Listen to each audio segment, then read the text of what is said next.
പണ്ടു നടന്ന ഒരു വിമാന അപകടം. കഴിഞ്ഞ ദിവസങ്ങളിൽ ഞെട്ടിച്ച വാർത്തയായിരുന്നു കരിപ്പൂർ വിമാനത്താവളത്തിലെ അപകടം. ഇപ്പോഴാണ് വിമാനത്താവളങ്ങളിലൊക്കെ ആളുകൾ കൂടുന്നത്. പണ്ടൊക്കെ അധികം ആരും വിമാനം ഉപയോഗിക്കാറില്ലായിരുന്നു എന്ന് തന്നെ പറയാം. രാജ്യം വിട്ട് പുറത്തു പോകാൻ മാത്രമായിരുന്നു പണ്ടൊക്കെ വിമാനം. പക്ഷേ ഇപ്പോൾ അങ്ങനെയല്ല. സംസ്ഥാനങ്ങൾ തോറും എയർപോർട്ടുകൾ, അവിടേക്ക് എത്താനായി വിമാനങ്ങളുമുണ്ട്. പണ്ട് തൊട്ടേ ഒരുപാട് കാശ് വേണമായിരുന്നു വിമാനത്തിൽ പറക്കാൻ എന്നുള്ള ചിന്ത മാറി വരികയാണ് ഈ കാലത്തിൽ. ഇപ്പോൾ തന്നെ വന്ദേ ഭാരത് മിഷന്റെ ഭാഗമായി ലക്ഷക്കണക്കിന് ജനങ്ങളാണ് നാട്ടിലേക്ക് വിമാനം വഴി എത്തുന്നത്. പണ്ടൊക്കെ ട്രെയിനുകളിലും ബസ്സുകളിലും അഭയം പ്രാപിച്ചവരൊക്കെ ഇപ്പോൾ വിമാനത്തിലേക്ക് മാറിയിട്ടുണ്ട്.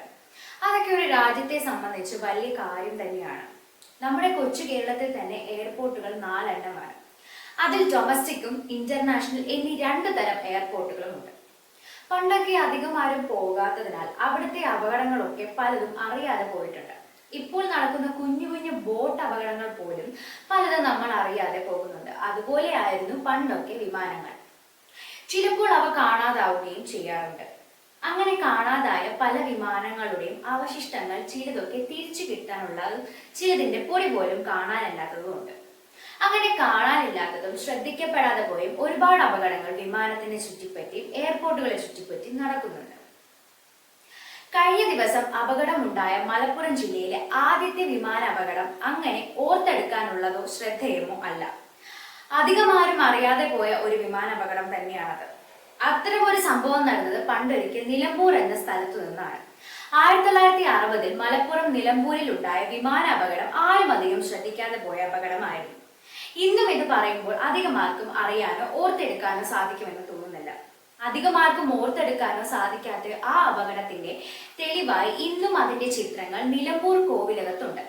അവിടുത്തെ രാജേന്ദ്രവർമ്മയുടെ കയ്യിലാണ് ഇത് ഇപ്പോഴും സുരക്ഷിതമായി ഇരിക്കുന്നത്. ഇദ്ദേഹത്തിന്റെ അച്ഛനായ ആ കോവിലകത്തെ ഗോദവർമ്മ തിരുമൽപ്പാടാണ് ഈ ചിത്രങ്ങൾ പകർത്തിയത്. ഇപ്പോഴും അച്ഛന്റെ ആ ചിത്രം ആൽബത്തിൽ സൂക്ഷിക്കുകയാണ് ഈ മകൻ. അദ്ദേഹം പറയുന്നത് ഇതൊരു നാഗ്പൂർ ഫ്ലൈയിങ് ക്ലബിന്റെ വിമാനമായിരുന്നു എന്നാണ്. അതൊരു പൈലറ്റും കോപൈലറ്റും മാത്രമുള്ള ചെറിയ ബൈപ്ലെയിൻ ആയിരുന്നു. ആ വിമാനം കൊച്ചിയിൽ വന്നിട്ട് തിരിച്ച് കോയമ്പത്തൂരിൽ പോകുന്ന വഴിക്കായിരുന്നു ഈ അപകടം എന്നാണ് അറിവ്. ആ പോകുന്ന വഴി അവർക്ക് നാവിഗേഷന്റെ പ്രശ്നമുണ്ടായി. തുടർന്ന് കൺട്രോൾ ടവറിൽ നിന്നും ഷൊർണൂർ വഴി പോവാനായി പറഞ്ഞു കൊടുത്തു. അവിടുത്തെ റെയിൽവേ ട്രാക്ക് നോക്കി പോകാനായിരുന്നു നിർദ്ദേശം. ഷൊർണൂർ എത്തിയപ്പോഴേക്കും ആ ട്രാക്ക് തെറ്റി നിലമ്പൂരിൽ എത്തിച്ചേരുകയായിരുന്നു. അത് കഴിഞ്ഞാൽ അങ്ങോട്ട് ട്രാക്ക് ഇല്ലാത്തതിനാലും അതിന്റെ എണ്ണ തീർന്നതിനാലും ക്രാഷ് ലാൻഡ് ചെയ്യാനുള്ള സമ്മതം പൈലറ്റുമാർ വാങ്ങി. അങ്ങനെ ക്രാഷ് ലാൻഡ് ചെയ്യാനുള്ള സ്ഥലം തേടി അവിടെയൊക്കെ അവർ ചുറ്റിപ്പറന്നു. തുറന്ന സ്ഥലത്തും ഗ്രൗണ്ടുകളിലും ക്രാഷ് ലാൻഡിനായുള്ള സ്ഥലങ്ങൾ അവർ തേടി. മൃഗങ്ങൾ ഭയന്നോടിയ കാരണവും സ്കൂൾ ഗ്രൗണ്ടിലെ കുട്ടികളുടെ തിരക്ക് കാരണവും അവർ കുറച്ചുകൂടി കഷ്ടപ്പെട്ടു. പ്ലെയിൻ അടുത്ത് കാണുന്നത് സന്തോഷത്തിലായിരുന്നു കുട്ടികൾ. എന്നാൽ വിമാനത്തിനെ ഭയന്നായിരുന്നു മൃഗങ്ങൾ ഓടിയത്. അങ്ങനെ അവസാനം ഒരു തുറന്ന റോഡിലേക്ക് ഇറക്കാൻ അവർ തീരുമാനിച്ചു. അങ്ങനെ ഇറക്കുന്ന സമയം ഒരു മരത്തിന്റെ ചില്ല കയറി വിമാനത്തിൽ തട്ടുകയും അത് പിന്നെ നിയന്ത്രണമില്ലാതെ നിലത്ത് കുത്തുകയും ചെയ്തു. ഇങ്ങനെയായിരുന്നു ആ അപകടം ഉണ്ടായത്. അതിലുണ്ടായിരുന്ന 2 ജീവനുകളും രക്ഷപ്പെട്ടു. വലിയൊരു അപകടം ഉണ്ടായിരുന്നുവെങ്കിലും അത് ബുദ്ധിപൂർവം തന്നെയാണ് അവർ 2 പേരും കൈകാര്യം ചെയ്തത് എന്ന് വ്യക്തം. ഇത് കഴിഞ്ഞും പല വിമാന അപകടങ്ങളുടെ ചിത്രങ്ങളും ഇതേ ആൽബത്തിലുണ്ട്. ഇതിനോടൊപ്പം പണ്ട് നെഹ്റു വന്ന് താമസിച്ചത് ഈ കൊട്ടാരത്തിൽ ആയതിനാൽ അദ്ദേഹത്തിന്റെയും ഫോട്ടോസ് നിരവധിയാണ് ആൽബത്തിൽ.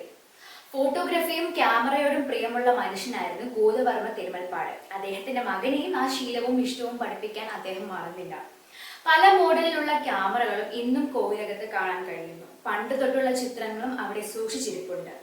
അന്ന് ഇദ്ദേഹവും ഇദ്ദേഹത്തിന്റെ ക്യാമറയും ഇല്ലായിരുന്നുവെങ്കിൽ ഈ അപകടത്തിന്റെ യാതൊരുവിധ സൂചനകളും ഉണ്ടാവില്ലായിരുന്നു. അങ്ങനെ ഒരു അപകടം ഉണ്ടെന്നും അതിന്റെ ചിത്രങ്ങളും സൂക്ഷിച്ചു വച്ചതുകൊണ്ടും ഇന്നിപ്പോൾ എല്ലാവരും അറിയാൻ കഴിഞ്ഞു. ഇങ്ങനെ അറിയാതെ പോയ അപകടങ്ങൾ നിരവധിയായിരിക്കും. അതിനുവേണ്ടി തെളിവോ ചിത്രങ്ങളോ ഇല്ലാത്തതിനാൽ ഇത് ഇന്നും ആരും അറിയാതെ എന്ന് മാത്രം. രാഷ്ട്രം മീഡിയ ചാനൽ ഇതുവരെ സബ്സ്ക്രൈബ് ചെയ്യാത്തവർ ഉടൻ തന്നെ ചാനൽ സബ്സ്ക്രൈബ് ചെയ്യുക. ഒപ്പം രാഷ്ട്രം മീഡിയയുടെ കൂടുതൽ വിശേഷങ്ങൾ നിങ്ങളിലേക്ക് എത്താൻ ബെൽ ഐക്കൺ കൂടി ക്ലിക്ക് ചെയ്യുക.